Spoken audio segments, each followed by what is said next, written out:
Blessed day everyone. Muli, nais ko lang magbahagi ng salita ng Lord, salita ng Panginoon. Ito po ay patungkol sa wisdom at gaano kahalaga ang wisdom sa isang tao, sa isang mananampalataya.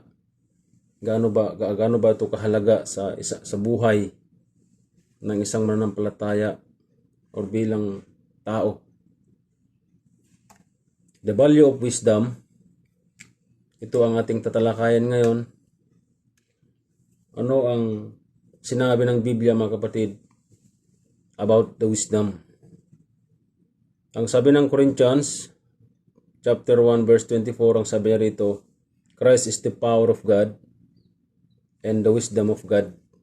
Ibig sabihin, mga kapatid, our Lord Jesus Christ is the wisdom of God and the power of God. Amen. Sabi niya sa Proverbs 16:16, sabi niya rito na wisdom is worth much more than gold. Understanding is worth much more than silver. So, ibig sabihin, mga kapatid, that wisdom is a priceless treasure that surpasses the worth of gold and silver. Mas mahalaga po ito sa lahat ng bagay sa nakikita natin na meron tayo dito sa ibabaw ng mundo na to. Ang pinakamahalaga sa lahat sa isang tao, mga kapatid, ay yung wisdom, yung karunungan. Meron tayong mga tinatawag na wisdom. Minsan makarinig tayo na magaling magsalita, mahiwagas ang magsalita. Sinasabi na natin ito na ay wisdom. Sinasabi natin na full of wisdom. Pero mag-ingat po doon sa mga ganong aspeto dahil kung hindi niya, mga kapatid, binibitawan ang salita ng Diyos, hindi niya pinapangaral ang salita ng Diyos, hindi po yun masabi na punong-puno siya ng karunungan, ng wisdom. Hindi siya masabi na she's full of wisdom, mga kapatid. Ang taong marunong, ang taong full of wisdom ay yung ipinapangaral niya ang salita ng Diyos. Yun yung totoong mayroon karunungan. While material wealth may provide temporary satisfaction for security, wisdom has the potential to guide and enrich every aspect of life. Sabi ng wisdom has the potential to guide and enrich every aspect of life. It implies that the pursuit of wisdom is a wise investment. Say, mga kapatid, it implies that pursuit of wisdom is a wise investment, as it can lead to better decision making, meaningful relationship, intimate relationship to God, and fulfilling and purposeful existence. So Proverbs 16:16 encourages individuals to prioritize the pursuit of wisdom and insight over the accumulation of material possession, recognizing the inherent and lasting value of intellectual and spiritual growth.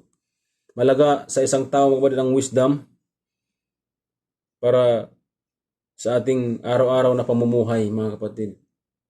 Marami tayong na-encounter, marunong magsalita, magaling magsalita, matalino, mga professional sila, but they don't even preach the words or they don't even acknowledge Jesus. They don't even believe Jesus, mga kapatid. Hindi sila marunong. Wala sila ang wisdom. Si Solomon, mga kapatid, siya po ay hari. Mayaman na hari. Makapangyarihan na hari.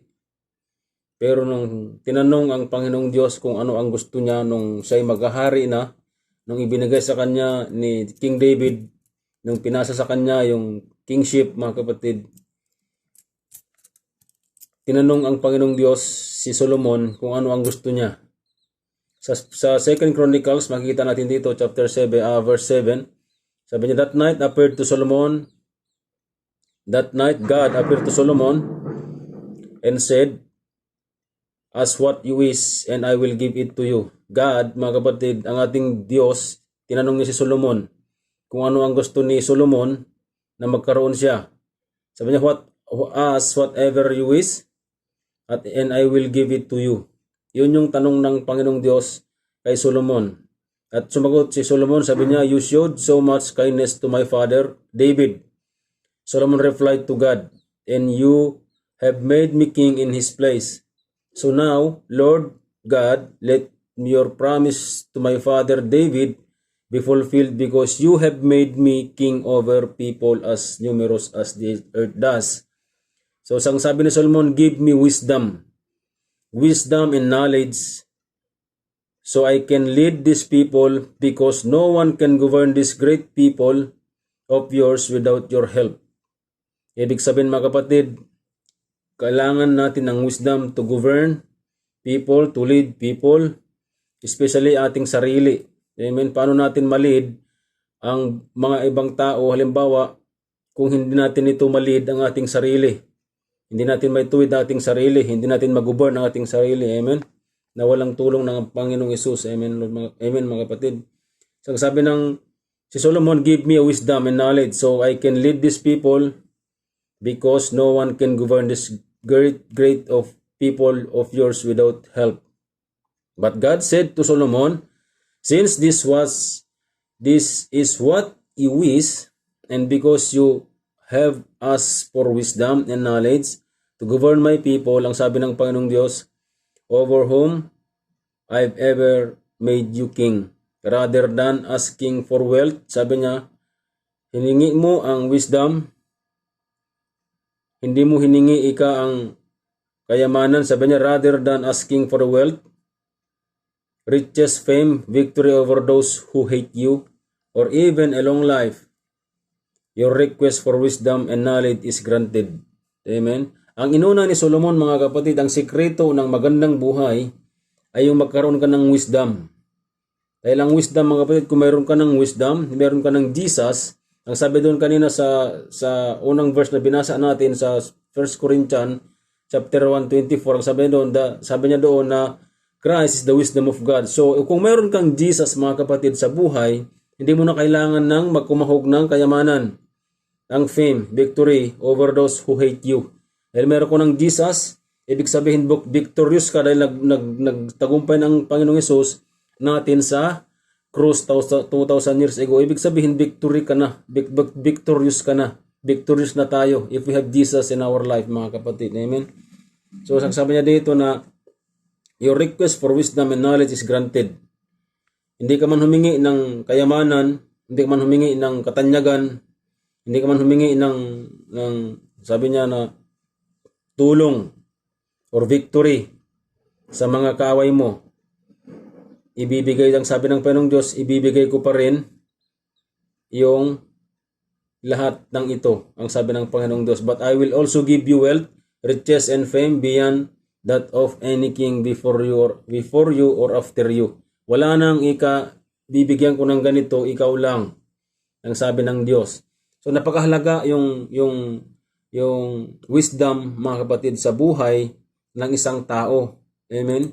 Dahil kung mayroon kang wisdom, ibig sabihin mayroon ka ng Jesus. Tingnan natin yung kung paano nakipag-deal ang Panginoon Hesus mga kapatid doon sa mga Pharisees noong araw. Sa ating Panginoon Hesus, makikita natin sa lahat ng mga conversation ng ating Diyos, kausap ang ating Panginoon Hesus mga kapatid, sila lahat ay napapahiya. Dahil punong-puno siya ng wisdom nang galing sa ating Diyos Ama. Ganon din tayo mga kapatid sa ating mga buhay Kristiyano. Kung totoo tayo sa ating Panginoong Hesus, we're claiming born again, we're claiming Christian, at punong-puno tayo mga kapatid kung totoo tayo na mayroong Jesus, hindi tayo mga kapatid, hindi nila tayo mabubutasan. Mayroon man magtanong, kaya mong sagutin, sa anuman kaparaanan, kaya mo yan. Kaya mong i-determine the good and bad. At kung halimbawa na matem ka, mga kapatid, hindi ka basta-basta magbubibigay. Amen? Dahil meron kang wisdom. Alam mo yung mabuti at saka masama. At kung meron kang wisdom, mga kapatid, ang sabi ng mundo, ang pagsisisi ay laging nasa huli. But if you have a wisdom, mga kapatid, ang pagsisisi ay laging nasa una. Pagka meron kang totoong Jesus. Baka sabihin nyo, hindi totoo yan, kuya. mga kapatid, kung totoo ang Kristiyano, ang pagsisisi laging nasa una. Dahil iniisip mo pa lang, nakikita mo pa lang, mga kapatid, yung gagawin mo na alam mong alanganin, yun ibig sabihin hindi mo na yung gagawin. Sa mundo, ang sabi nila, ang pagsisisi ay laging nasa uli. No, mga kapatid. Sa bilang Kristiyano, ang pagsisisi ay laging nasa una. Dahil meron ko ng Jesus. Dahil ang sabi ng Lord na pagtagumpayan ko ng mundo, anak, lahat, ginawa ko na lahat sa iyo. Ang sabi ng Lord sa Kurus, mga kapatid, it is finished. Lahat. Devil is finished. Satan is finished, mga kapatid. Death is finished. Sin is finished. Sin is finished. Tapos na tayo po diyan. Ang gawin lang natin, manampalataya po tayo. At ang problema kasi natin, mga kapatid, nakasentro tayo sa ating sarili. We are self-centered, mga kapatid. Kaya hindi natin nakikita ang Diyos natin. Kaya kung mayroon dumating na problema, ang inisip natin, parusa ng Diyos, no. Dahil wala tayong wisdom. Pagdating sa mga bagay na ito, mga kapatid, wala tayong wisdom. Pero kung mayroon tayong Jesus, mayroon tayong wisdom, mga kapatid, hindi natin makita kung ano yung kabigatan ng problema. Bagkus nakikita natin yung ano yung magagawa ng Diyos sa problema na mayroon tayo. Dahil alam natin na mas malaki ang Diyos natin, mas makapangyarihan ang Diyos natin sa problema na mayroon po tayo. Yun yung tao na mayroong wisdom. Amen? Kaya mahalaga na mayroon tayong wisdom, magkaroon tayo ng wisdom. Ang sabi ng Bible, kung wala kang wisdom, sabi niya dun sa James, kung wala kang wisdom, humingi ka sa Diyos. At bibigyan ka ng wisdom. He will give you generously, ang sabi ng Bible. So saan tayo hingi, mga kapatid, ng wisdom? Kung wala pa tayong wisdom, hingi tayo sa Panginoong Diyos. Dahil sa po ang source ng wisdom. Ang ating Panginoong Hesus, mga kapatid. Siya yung wisdom, ang ating Panginoong Hesus. Amen. Pagpatuloy po tayo. Sabi niya dito sa Proverbs 14:33, wisdom reside in the heart of a person of understanding. A heart of a person of understanding. But, sabi niya dito, it makes itself known even in the midst of foolish. So the question if God's wisdom is made known to fool, why do they remain fool? Ito yung question dito, mga kapatid. Kung ang wisdom ng Diyos, mga kapatid, ay sabi niya dito na but it makes itself known even in the midst of fool. Yung wisdom, nandun pa rin, nandun din siya sa mga foolish, mga kapatid. Sabi nga dito, ang tanong, if God wisdom is made known to fools, why do they remain fool? Ang gandang tanong po ito, mga kapatid. Ang sagot nito, because they do not let the wisdom in their heart. Hindi nila tinanggap yung wisdom, hindi nila pinamuhay yung wisdom. They reject wisdom. They rejected the wisdom, mga kapatid. Their heart rejected the wisdom and instead welcoming foolishness, which they are pleased to call wisdom. Ang iniisip ng tao, mga kapatid, yung wisdom na meron sa mundo na to, ang iniisip nila ito yung totoong wisdom. Tinatawag nila itong wisdom. Pero hindi ito totoong wisdom, mga kapatid. Hindi ang wisdom na tinatawag ng tao dito sa mundo, mga kapatid. Hindi po ito wisdom. Ito yung foolishness. Foolishness act, foolishness thinking, mga kapatid. Ito yung sinasabi ng mga karamihan. Maraming, halimbawa, i-example ko, mga kapatid, maraming scientists. Magagaling sila, matatalino sila. Ang sabi nila, marunong sila. They are full of wisdom dahil marami silang invention. But they don't even believe Jesus. So, paano sila nagkaroon ng wisdom? At yung wisdom na inakala nila mayroon sila, mga kapatid, temporary lang yun. Pag namatay na sila, tapos sila, wala na. Pero kung ang meron na sa'yo ng wisdom is Jesus, mamatay ka man sa mundo na to, lilisan ka man sa mundo na to, mga kapatid, still, the wisdom ay meron pa rin sa'yo dahil nandun ka sa langit. Nandun ka sa kaharian ng Diyos. Amen? Sabi niya doon, despite having the opportunity to embrace wisdom, they choose to reject it. Nagkaroon man sila ng opportunity, mga kapatid, to embrace, na magkaroon sila ng wisdom, magkaroon sila ng Jesus. But people choose to reject it. Instead, they willingly accept and promote foolishness, often convincing themselves that it is actually wisdom. This concept highlights the existence of people who are resistant to acquiring true understanding and insight. They may prefer to follow misguided belief or engage in action that lack wisdom, all while convincing themselves that they are acting wisely. This can be a result of personal biases, ignorance, or desire to justify their own choices and behavior. Amen. There are people who reject genuine wisdom and instead embrace foolishness, often deluding themselves into believing that their misguided choices and belief are wise. Akala nila yung sarili nilang kaalaman, sarili nilang views, mga kapatid, belief, ay yun yung wisdom. But no, mga kapatid. Unless na hindi ito nakabase sa salita ng Diyos, outside, mga kapatid, sa salita ng Diyos, outside the Bible, outside the law of God, hindi ito matawag na wisdom. It's a foolishness, mga kapatid, ang tawag doon. Amen? The Bible compares the wise with fools. Wisdom and foolishness are among the most important in the Bible for all believers must have to understand.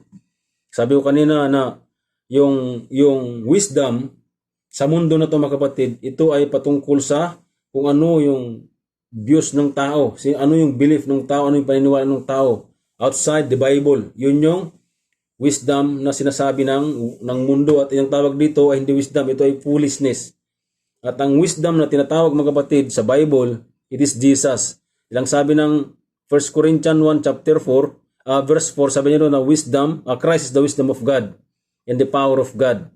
Ang sabi ron doon, mga kapatid, sa Romans 1:16, ang sabi doon na the gospel, which is Jesus, mga kapatid, the gospel is the power of God to salvation to anyone who believe, for anyone who believe. Yun yung sinabi ng Bible. So, ang sabi dun sa Corinthians, Christ is the wisdom of God, and Christ is the power of God. And Christ is the power of God to salvation sa lahat ng naniniwala sa kanyang anak. Amen? Sabi niya dito na, we ask the question, what makes you wise? How do you avoid being a fool in God's eyes? Ephesians 5:15-16, sabi dito na be careful you live. Be careful how you live. How do you avoid being a fool in God's eyes? Sabi niya ng Ephesians, sinagot tayo ng Ephesians 5:15-16, sabi niya dito, 15:16, sabi niya dito na be careful how you live. Don't live like fool, but like those who are wise. Make the most of every opportunity in these evil days. Wag mong mga kapatid na yakapin o paniwalaan ang mga foolishness sa mundo na to. Deceiving ang mundo na to, mga kapatid. Amen? Ang sabi nila, be careful how you live. Don't live like a fool. Mamuhay po tayo, mga kapatid, according to the Bible, according to itinalaga ng standard ng Biblia na buhay natin. Mamuhay tayo ng may katulad na kaisipan ng katulad ng Panginoong Hesus, ang sabi ng Philippians 2:5. So in the first place, sabi niya, you must ask for wisdom from the right source, and that means asking God in heaven. So God is the source of wisdom. James 1 verse 5, sabi niya rito, but if any one of you need wisdom, you should ask God for it. God is generous. He enjoys giving to all people who God will give. So God will give you wisdom. Amen? Maliwanag, sinabi ng Bible, mga kapatid, na kung wala tayong wisdom, ask Jesus, ask God, ask the Father, mga kapatid.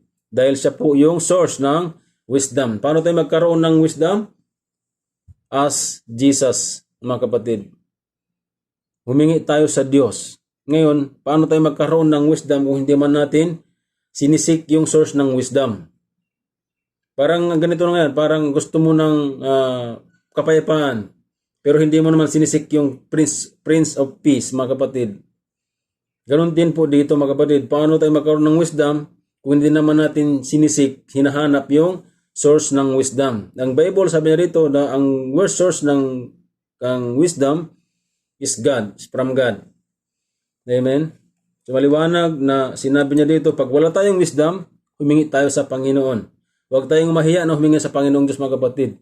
Kung hindi, ang baka sabihin siguro, mga born again lang meron yan. No, mga kapatid. Lahat ng tao ay pwedeng magkaroon ng wisdom. Ang sekreto lang dito, maniwala ka sa Panginoong Hesus, yakapin mo ang katuruan ng Panginoong Hesus, maniwala ka na siya ay namatay, siya inalay niya ang kanyang buhay, namatay siya, pinako sa krus, nailibing siya, pero nabuhay siya sa ikatlong araw. Pag naniwala po tayo doon, mga kapatid,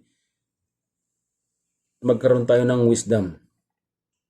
And follow Jesus. Kung paano magkaroon na, paano tayo, how to follow Jesus, mga kapatid. Repent from our sin and turn to God. Huwag na natin gawin yung mga araw-araw na ginagawa natin na kasalanan na hindi natin naisuko pa sa Panginoong Diyos. Kung hindi pa tayo, mga kapatid, na born again, hindi pa tayo tumanggap sa Panginoong Hesus, it is the time, mga kapatid, na tanggapin natin ang Panginoong Hesus. Malapit na po ang kanyang pagdating as per the Bible, mga signs na itinalaga ng Biblia, mga kapatid, nandito na po lahat sila. At malapit na po ang darating ating Panginoong Diyos. At ito po ang ating paghahandaan. Ngayon, kung hindi pa tayo, mga kapatid, tumanggap sa Panginoong Hesus, kung meron pa tayong mga prinsipyo na tinatayuan, mga paniniwala na hindi man nakalain sa Biblia, mga kapatid, bitawan po na natin yan at yakapin natin ang Panginoong Hesus. Maniwala tayo sa Kanya. Dahil, ang sabi ng Bible, mga kapatid, unless a man be born again, hindi makakapasok sa kaharian ng Diyos, mga kapatid. At ang sabi ng Bible, Jesus is only the way. Siya lang po yung daan. At siya yung katotohanan. At siya po yung buhay. So ngayon, kung hindi natin tinanggap ang Panginoon, mga kapatid, naniniwala lang po tayo na mayroong Jesus, pero hindi man natin siya sinusunod, hindi man natin sa pinaniniwalaan. So, paano tayo masave? Hindi ko kayo pinipilit, mga kapatid, na makakapinig dito, makapanood dito, hindi ko kayo pinipilit na maging born again, mga kapatid. Choice ang bawat tao kung ano ang gusto natin. Mayroon tayong free will. You're free to choose. But you are not free, mga kapatid, to face your consequences.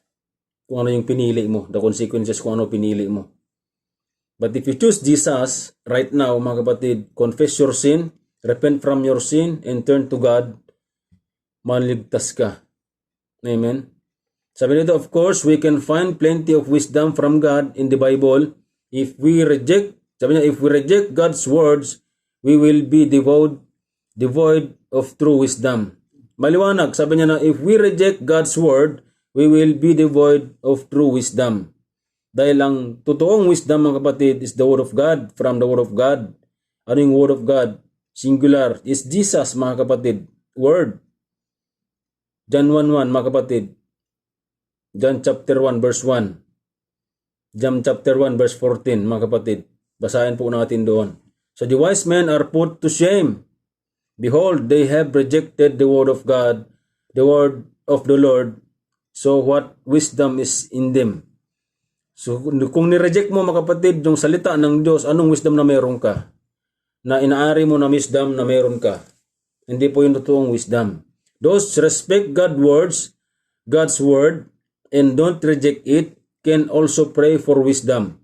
So we have two ways of seeking wisdom from above. Number one, we seek in the scriptures, His word, the Bible, and we can seek it through prayer. Amen. Binigyan po tayo, mga kapatid, ng sekreto kung paano tayo magkaroon ng wisdom. In two ways. We can seek in the scriptures. Dahil ang sabi ng Bible, James chapter 1, sabi niya doon na kung wala kang wisdom, if you don't have wisdom, yet, sabi niya, mag-pray, humingi ka sa Diyos. Ang sabi niya, we can seek through prayer. Amen. Maliwanag ito, mga kapatid, na sinabi ng Bible, wag natin ito kakalimutan. Amen. Sa lahat ng makapakinig, nawa ay magkaroon po tayo ng nanonood, makapanood nito, magkaroon po tayo, mga kapatid, ng sapat na kaalaman. Pray and allow the Holy Spirit na ipaintindi sa atin kung ano ang kailangan natin, ano ang dapat natin gawin para magkaroon tayo ng wisdom. Now, mga kapatid, paano tayo magkaroon ng wisdom? Sabi niya dito, let perseverance through trials finish its work so that you may be mature and complete, not lacking at all. Dapat magkaroon tayo ng maturity, mga kapatid, in our faith, sa ating pananampalataya. Perseverance through trials, lacking. Ngayon, kung nagawa natin ito, mga kapatid, na magkaroon tayo ng maturity, meron tayong katatagan sa lahat ng mga trials, ang sabi ng Bible, not lacking at all. Hindi ka na makukulang. So if any one of you lack wisdom, sabi niya, you should ask God, and He gives a generous to all without finding fault. Yung lahat ng nakikita mga kapatid na totoo sa Kanya, bibigyan ito ng wisdom. Ipagkakatiwala na niya sa iyo ang wisdom at sa akin. And He will give you the wisdom you ask for. But when you ask, makinig mga kapatid, sabi niya dito, but when you ask, you must believe and not doubt. Huwag kayong magalinlangan. The one who doubts is like a wave of sea, blown and tossed by the wind. That person should expect nothing from the Lord. People like that, sabi niya, are of two minds and unstable in all their ways. Amen. Pag humingi tayo ng wisdom, huwag tayong mag-alinlangan. Huwag tayong magtanong na bibigay kayo sa akin ninyon. Pagka humingi tayo, Lord, mga kapatid, kay Lord ng wisdom, automatic bigay niya yan. Amen. So, ang tanong, how do we have a wisdom of God? Sa panahon natin, mga kapatid, mahirap ang magkaroon ng wisdom. Bakit? Dahil we are in the perilous day according to the Bible. Nandito tayo, halos magkaroon na tayo ng mundong paganism. Nandito tayo sa mundo na halos wala nang naniniwala sa Panginoong Diyos. Naniniwala sila by lips, mga kapatid. But hindi naniniwala sa kanilang gawa, sa isipan at puso. Wala na sila doon. But ang tao naniniwala na lamang sa kanilang mga bibig. Ang sabi ng Romans 1, chapter 1 verse 18 to 22, sabi niya, God knows His anger from heaven against all the evil and wrong things that people do. Their evil lives hide the truth they have. This make God angry because they have been shown what is like. Yes, God has made it clear to them. There are things about God that people cannot see. His eternal power and all that makes Him God. But since the beginning of the world, those things have been easy to people to understand. They are made clear in what God has made, so people have no excuse for the evil they do. People knew God. Ito ang mahirap, mga kapatid. Ito yung sinasabi ko ito. Paano tayo magkaroon ng wisdom? Kung ito yung meron tayo. People knew God. Ang mga tao kilala na ang Diyos. But they don't honor Him. Hindi nila ino-honor ang Diyos as God. And they did not thank Him. Their ideas were all useless. There was not one good do left in their foolish mind. Amen? Maraming ganito, mga kapatid, sa kasalukuyan. Kilala na ng Diyos, nandyan ka, magtanong ka sa labas, kung kilala na ng Diyos, sabi nila, kilala ko siya. Kilala ko ang Diyos, alam ko may Diyos, pero nung ginagawa, naninigarilyo, nagiinom, nambababae, yun yung meron ngayon. So paano mo ngayon nasabi na kilala mo ang Diyos? Alam mo yung mga kapatid, ang totoong nakakilala sa Diyos, ito ay may pagkatakot sa Kanya, ng kabanalan pagkatakot. Hindi yung matakot na makita siya, hindi yung matakot na matakot sa yung itsura ng Panginoon natin, pero hindi po yung totoo, hindi yun ibig sabihin ng takot. Ito yung ibig sabihin ng takot, mga kapatid. Ito yung takot na magkasala ka sa Kanya. Ito yung takot na maparusahan ka ng ating Diyos, mga kapatid. Yung ibig sabihin ng takot. Ngayon, sabihin mo na mayroon kang Diyos pero hindi ka naman natatakot sa Kanya. Ginagawa mo pa rin yung ayaw niya na gawin mo dapat. Ang totoong may takot sa Diyos, mga kapatid, ito yung huwag mo nang gawin, natatakot ka na gawin, yung ayaw ng Diyos na, yung nagagalit na mga bagay-bagay. Nagagalit ang Diyos natin. And sabi niya, they said they were wise, but they become fools. Instead of honoring the divine greatness of God, who lives forever, they traded it for the worship of idols. Ano yung idols na ito mga kapatid? Sabi na, things made to look like humans. Things made to look like humans, they are the idols mga kapatid. So who gets sick and die? Or like birds, animals, and snake. People wanted only to die, to do evil. So God left them and let them go their sinful way. Ang mahirap mga kapatid, sabi niya, God left them and let them do their sinful way. And so they become completely immoral and use their bodies in shameful ways with each other. Shameful ways with each other mga kapatid. They traded the truth of God for a lie. They bowed down and worshiped the things God made instead of worshiping the God who made those things. Marami mga kapatid ngayon ang win-worship nila kung ano yung created ng Diyos. Ano yung ginawa ng Diyos mga kapatid, yun yung win-worship nila. Yung ginagawa nilang Diyos nila. Instead na yung Diyos na buhay na gumawa doon sa win-worship nila ang kanilang i-worship. Pero hindi yun mga kapatid, hindi nila ginagawa yun. Sabi niya, He is the one who worship be praised forever at siya lang dapat yung i-praise natin.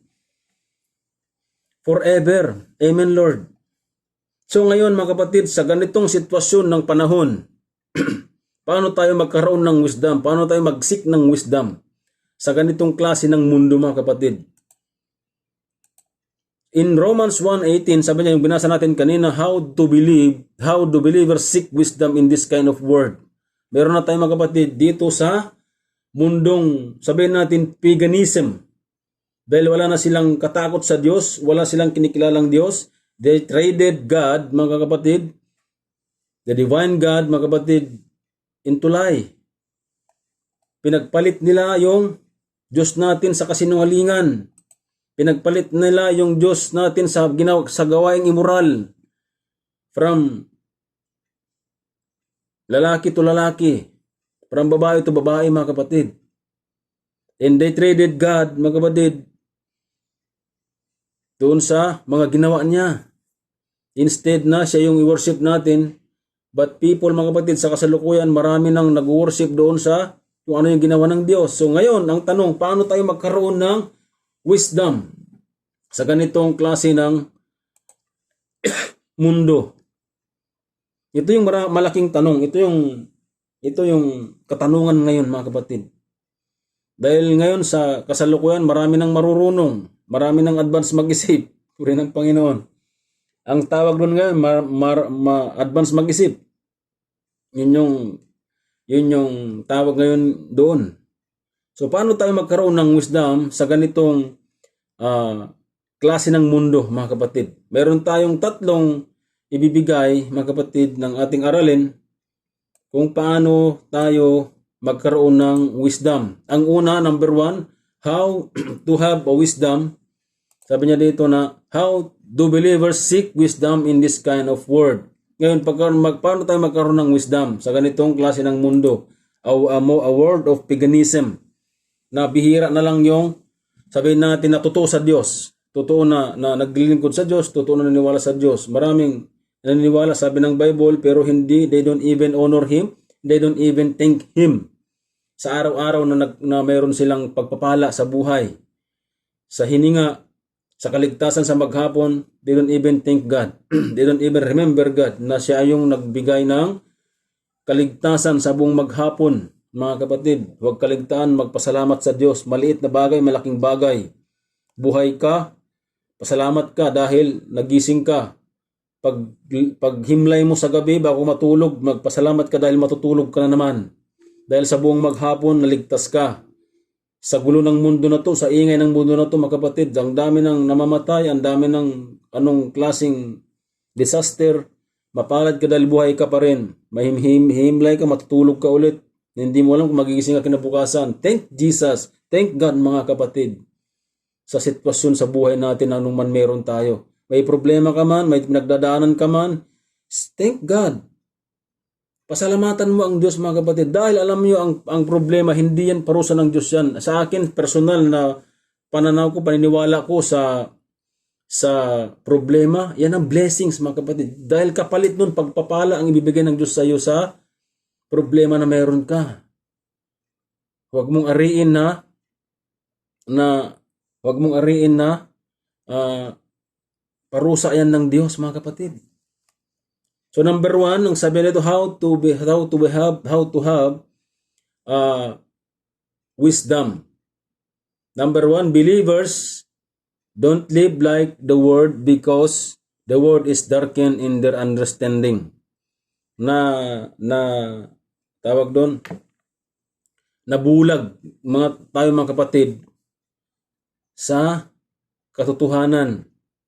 Nabulag tayo mga kapatid sa hindi natin maintindihan dahil hindi na tayo nakakaintindi, hindi na tayo nakakaunawa, hindi na tayo nakakita dahil nabulag na tayo sa katotohanan, mga kapatid. Nakasama na tayo sa pattern ng mundo na to. Ang sabi ng Bible, Romans 12:2, sabi niya na, don't conform to the pattern of this world, but sumasama po tayo doon. Amen. Ang sabi niya to, the believers don't live like the world. Alam niyo, ang mundo, mga kapatid, ito ang mundo. Hindi ito pag-aari ng kalaban to, hindi pag-aari ng demonyo to, ng satanas to. Na mabasa po natin to sa Matthew 4, doon na sabi ng satanas, na sabi ni Satan na kung i-worship mo ako, sabi niya, ibibigay ko lahat ito sa iyo na kaharian. Si Satan, mga kapatid, nag-ilusyon lang siya doon. Ilusyon lang niya na sa kanya lahat ang mundo. Si Satan, wala siya ni isang pag-aari sa mundo na ito, mga kapatid. Lahat ng ating nakikita, ito yung creation ng Diyos. At wala ni isa na pag-aari ni Satan. And even ikaw at ako, hindi niya pag-aari. Kaya lang, mga kapatid, nadidisib tayo sa sistema na meron sa mundo na to. Yung ibig sabihin ng word na sinasabi ng Bible, mga kapatid, hindi ito yung the universe, hindi ito yung earth, hindi po yung ang sinasabi ng word ng Bible. Ito yung sistema, mga kapatid, na meron sa loob ng mundo na to, na kung saan ito yung nagdadarkin doon sa isipan natin, sa paningin natin, mga kapatid. Ito yung nagtatrap sa atin na maintindihan natin yung totoo, yung katotohanan. Dahil alam natin ang halimbawa sa school natin, sa eskwelahan, anong tinuturo sa eskwelahan? Hindi nila itinuro sa atin yung creation from Genesis, mga kapatid. They teach us about the evolution. Yun na lang ang isipin natin. Number 1 yan. Pakita natin doon sa nung high school tayo, nung nag-aaral po tayo, ano yung tinuro ng eskwelahan po sa atin? Wala silang itinuro sa atin ng Genesis, mga kapatid, na creation ng Diyos, chapter 1, Genesis chapter 1, verse 1. Wala silang itinuro doon. Amen? Totoo po ito. Dahil nag-aaral din naman ako, kahit mahirap lang po kami, mga kapatid, nakapag-aaral din ako konti. Pero wala akong naintindihan na sinabi doon from grade 1, mga kapatid, hanggang doon sa nakapagtapos. Wala akong narinig na kahit na isang verse ng salita ng Diyos na ang mundo ay ginawa ng Diyos, mga kapatid. Hindi. Ang sinabi doon, yung tao ay dati unggoy. At dahil yung evolution, mga kapatid, paano tayo makakahanap ng katotohanan sa ganitong klase ng mundo, mga kapatid? Nang hirap. Amen? Ngayon, itong politika natin, government natin, mga kapatid, sistema. Walang masama sa gobyerno, walang masama sa sistema ng gobyerno, mga kapatid. Ang mahirap dito yung mga namumuno. Dahil ang gobyerno, mga kapatid, biblical yan ang government. Nasa Bible yan. Nasa Hebrew din yan, na sumunod tayo sa lahat ng itinilaga ng kung ano yun nandyan na itinilaga ng Diyos ng mga nasa katungkulan. Yun ang sinabi niya sa Romans. Ang mahirap nga lang dito, mga kapatid, yung mga namumuno sa atin. Yan yung problema ngayon. Walang problema sa mundo na to. Ang problema yung sistema na meron tayo dito sa mundo, mga kapatid. Yan yung ibig sabihin, yung sinasabi na believers don't live like the world because the world is darkened in their understanding. Dahil kung sumunod tayo, mga kapatid, mag-conform tayo sa pattern ng mundo na to, wala na tayong pangunawa, mga kapatid, sa totoong wisdom. Wala na po tayong pangunawa sa katotohanan. Makakalimutan na natin, mga kapatid, ang Panginoong Hesus. Dahil nabubulag na po tayo sa katotohanan ng mundo na to.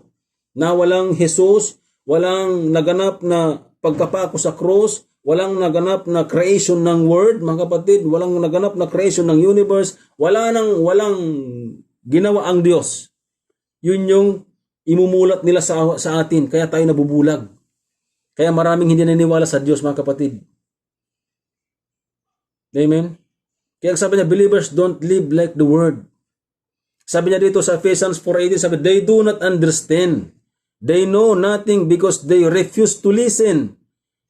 So they cannot have the life that God's give. Dahil wala po tayong mga kapatid buhay na walang hanggan, dahil hindi po tayo marunong makinig. Hindi natin nakita ang katotohanan. Dahil nabulag po tayo mga kapatid sa katotohanan. Nabulag tayo sa mayroon na mundo na ito nituro sa atin nung araw. Kung sa tingin ninyo ang itinuro sa atin is about the Bible, from grade 1 natin hanggang sa makapagtapos na tayo mga kapatid, ang itinuturo about the creation, about the Word of God, sa tingin ninyo mga kapatid, meron kayong atheism ngayon, yung mga pagano ngayon, malamang wala. Amen? Dahil hindi pa tayo nakaintindi. Hindi natin maintindihan ang sinabi, they don't understand. Hindi natin maintindihan ang kung ano sinasabi ng Biblia. Dahil nga, hindi tayo marunong makinig doon kasi ang pinapakinggan natin yung sarili natin dahil wise tayo, wise, we are wise. Magaling, matalino. Dahil hindi natin nakikita yung katotohanan, yung totoong totoo na ang ating Panginoon Sus mga kapatid ay namatay at nabuhay muli. Nang dahil sa iyo sa akin, kaya tayo mayroon ngayon buhay na walang hanggan. Amen? In what ways is the word understanding darkened? Apostle Paul is primarily referring to the knowledge of God and the things of God. We see things taught through our scriptures. 1 Corinthians chapter 2 says, verse 14 says that the man without the Spirit does not accept the thing that comes from the Spirit of God. Pag wala kang Espiritu ng Diyos, mga kapatid, hindi mo kayang tanggapin kung ano yung tinuturo ng Diyos. Amen? From they are foolish to him, and he cannot understand them because they are spiritually discerned. Amen? Kaya hindi tayo mga kapatid nakakaintindi dahil hindi man po pwede tayong mapanahanan ng Holy Spirit dahil sa mundo man tayo. Kaya hindi natin maintindihan yung katotohanan dahil wala man tayong Espiritu ng Diyos na mayroon sa atin na nagtuturo kung ano ang katotohanan. Ang sabi ng Bible, when the Spirit comes, He will lead you into all truth. He will give you power.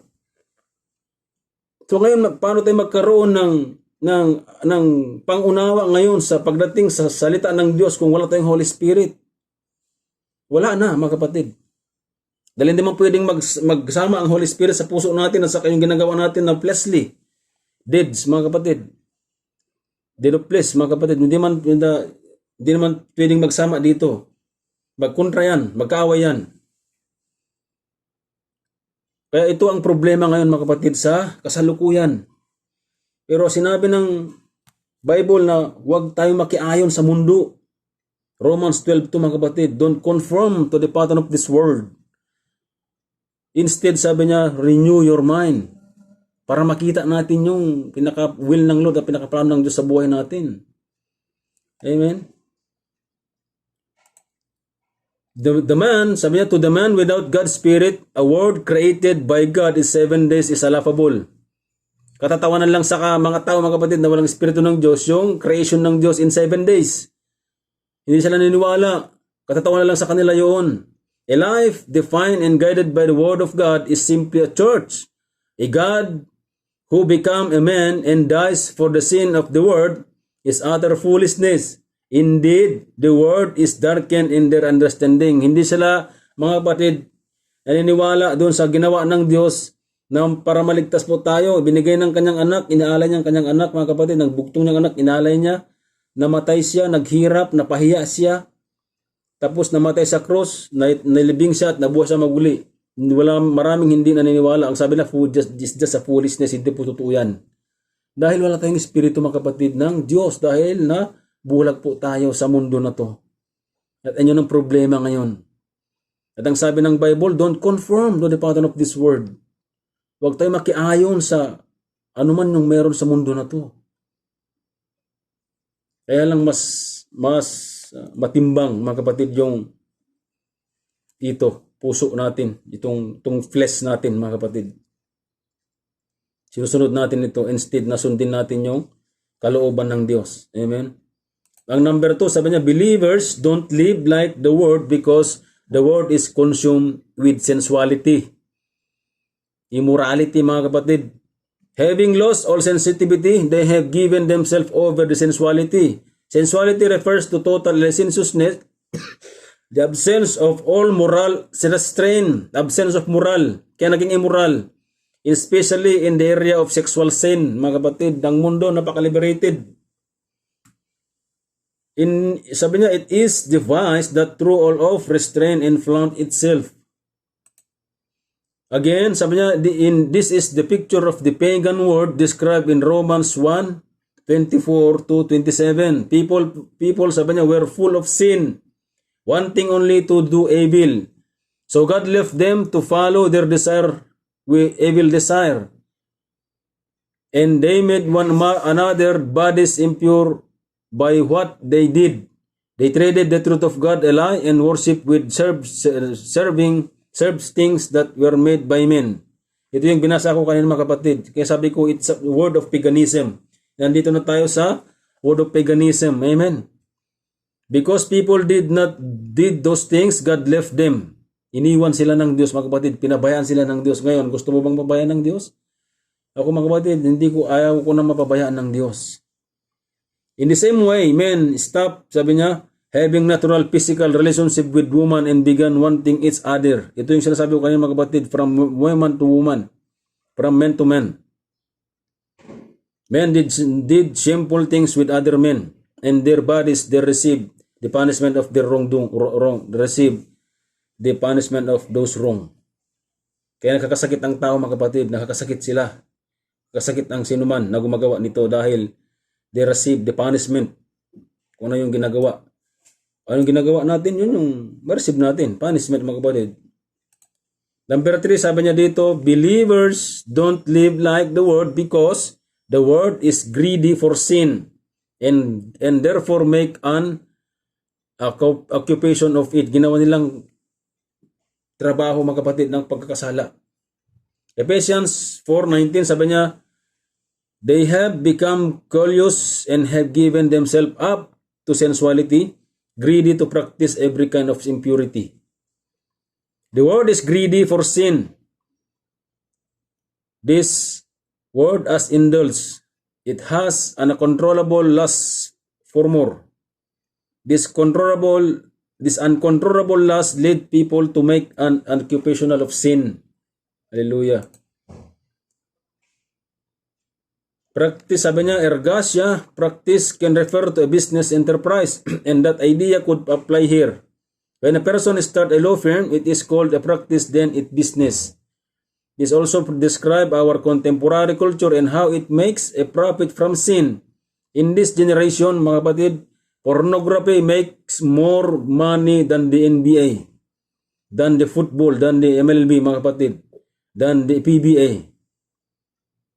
Pagka i-combine natin lahat yon, pag i-sum up natin lahat mga kapatid, kung ano yung mga sisikat na mga sports ngayon, mas daig pa yung kita mas dinaig pa yung walang sinabi doon sa kinikita ng pornography.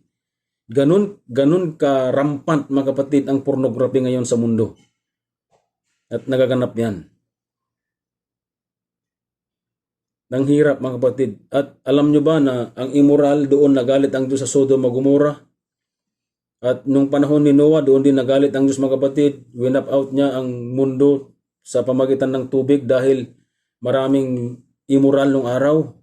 At ang sabi ng Bible na ang panahon ay ang pagbabalik ng ating Panginoong Diyos mga kapatid ay katulad lang ng panahon ng Sodom at Gomorrah, sa panahon lang ng Noah's days. Ito nagaganap mga kapatid. At sinabi ng Bible yan, ibig sabihin malapit na po ang pagdating ng ating Panginoon Hesus. The same day, Noah's days in Sodoma and Gomorrah. At ganun din ang kasalanan, immorality mga kapatid. It is one of the biggest business and it is the same with trafficking, drugs, smuggling, etc. In many nations, the world practice sin as business. Yun ang mahirap mga kapatid. So Apostle Paul essentially says, believers, you must live differently than the world because the world is in a rebellion against God. Rebellion mga kapatid against God, mabigat na kasalanan ng rebellion. Kung sa halimbawa nasa gobyerno ka, nag-rebel ka, ang katapat niyan kung kung nasa batas ang bitay, bibitay ka, ma-firing squad ka. So don't live like the world, mga kapatid. Ang sabi ng Bible, don't live like the world, and don't love the world, at don't love anything in this world, mga kapatid. So Proverbs 2:1-11, sabi niya, how to have a wisdom. Paano tayo magkaroon, mga kapatid? Paano tayo mamuhay na kakaiba sa mundo na to? Proverbs, bigyan tayo ng Proverbs, mga kapatid, kung paano tayo mamuhay. My son, sabi niya, you should accept my words and store up my commands within you. I-store up natin, mga kapatid, yung command ng Lord, the word of God sa ating mga puso. Amen. Sabi niya, yes, you should call out of insight and cry aloud of understanding. You should look for it as I thought it were a silver. You should reach for it as for a hidden treasure, ang kanyang salita. Then you will understand the fear of the Lord and find the knowledge of God. Amen. So for the Lord gives wisdom, from his mouth came knowledge and understanding. He holds success in store for the upright. He is a shield to those who walk blamelessly. For the Lord guard the path of the just and protect the way of his faithful. So then you will understand that is right and just and fair. You will choose every good path. Choose, mga kapatid. Whatever you want to choose. We are free to choose, but you are not free to face, mga kapatid, the consequences na ano yung pinili natin. What we have choose, mga kapatid. So for wisdom shall enter in your heart, and knowledge be pleasant to your soul. Discretion shall protect you, and understanding guard you. Proverbs 2, mga kapatid, 10-11. Amen. So paano tayo magkaroon ng wisdom, mga kapatid? We have 3 ways kung paano tayo magkaroon ng wisdom sa ganitong klase ng mundo na napaka-ingay, napaka-immoral.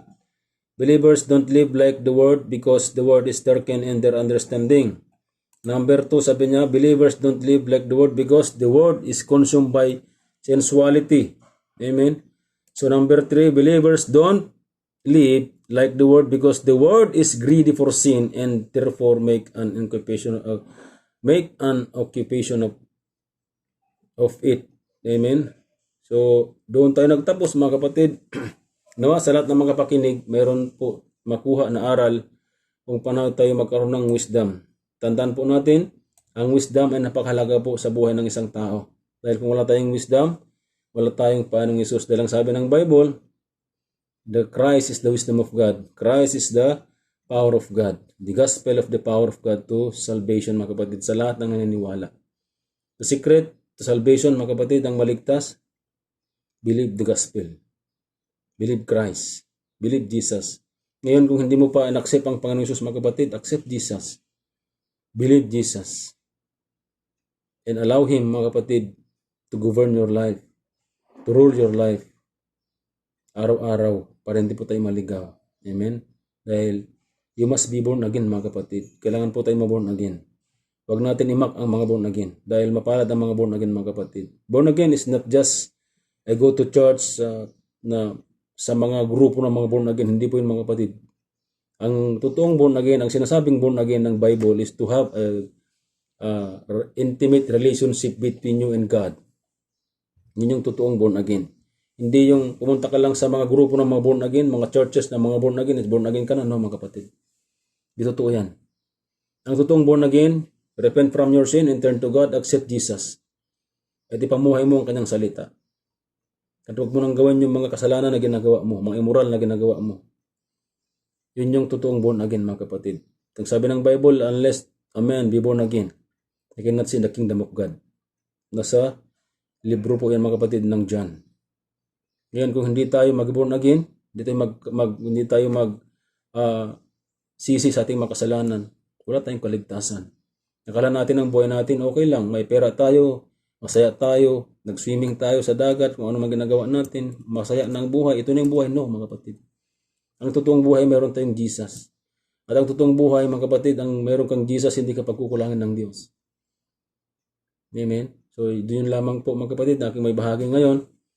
At mapagpalang araw po sa lahat. At itataas natin, at tataas ko ang pangalan ng Panginoon Hesus sa lahat ng ating ginagawa. Amen. So, to God be all the glory mga kapatid. Shalom.